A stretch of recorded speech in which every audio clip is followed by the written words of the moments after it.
I have a big update, literally, for my Dungeons & Dragons Lego tiles, and I'll share my thoughts on these huge tiles with you, and also on some new designs I got for the regular sized tiles. So let's start out with the big ones.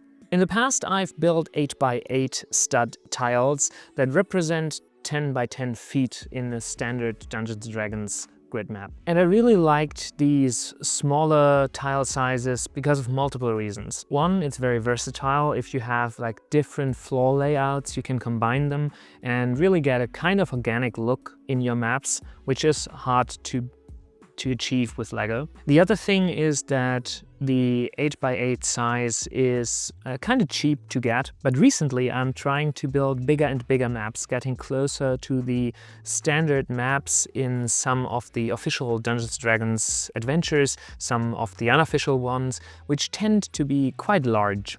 And achieving that with my Lego setup and these 8x8 stud tiles, well, I needed a lot of them. So I decided to build more of them, but then looking at prices, looking at how to get prices down, I noticed that I've only been looking at the price of the covering tiles that I 8x8, but I neglected the price of all the other pieces necessary for the sides. You don't need as many side pieces with these bigger maps, as there are no like sides in the interior. So what I actually found is, in my location with like the suppliers I got my Lego from, that these bigger maps were slightly cheaper. So the price wasn't really an issue to choose these over the smaller tiles, as it was like in a neglectable range. But they also increase stability of the maps quite a bit.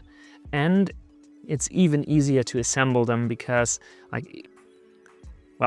you don't need to click together 4 of the smaller tiles, you just have these instead. They don't make sense for all my floor types, but I think that especially for the outdoors, it's perfectly fine to have larger tiles that cover a bigger area. And so I started with my grass and my forest colors to try these out. And I've been using them in a couple of games since then. And so here are my thoughts. They indeed make the maps more stable. Indeed, it's easier to click them together. I tend to notice them in the map setup. I think they don't look as organic. It's not as easy to combine them with others. It also makes the map harder to assemble on other sides. So for example, if I take these and I want to click them together and make a grid out of them. Now I want to attach this one. And let's say there is more map to this. So what I would normally do is separate them here, attach the new one, click them back together. And you might notice it's not possible to break them apart in the middle, of course. This was just an example, but it's happening to me while building these maps quite often, that I wish I would be able to split them somewhere. Maybe it's just because I'm accustomed to these smaller sizes and I will get around to it eventually, but it doesn't only make assembling the maps easier, it also makes it harder in another case. The other thing is I'm trying more and more to mix up these plates to get a more organic look by combining different floor types. And I really like the vibe, the look of how organic that becomes. And this is, of course, harder to do with these as well. But on the pro side, if you're just trying to throw together a quick map to get a battle started, they are a really time saver because you can just click multiple of them together. And for like bigger maps where I tend to have like the same color for multiple tiles, they are very useful.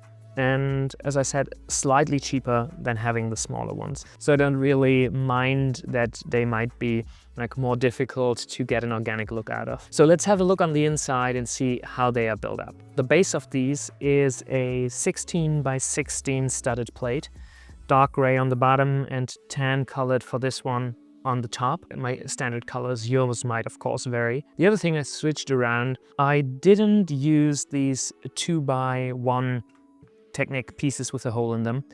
I was able to get hundreds of these when I first started out building my maps. So actually I didn't need any more until now, and I've been totally satisfied with them because they were like super cheap when I first got them. But I noticed then that when I wanted to get more of these now, they weren't as cheap anymore.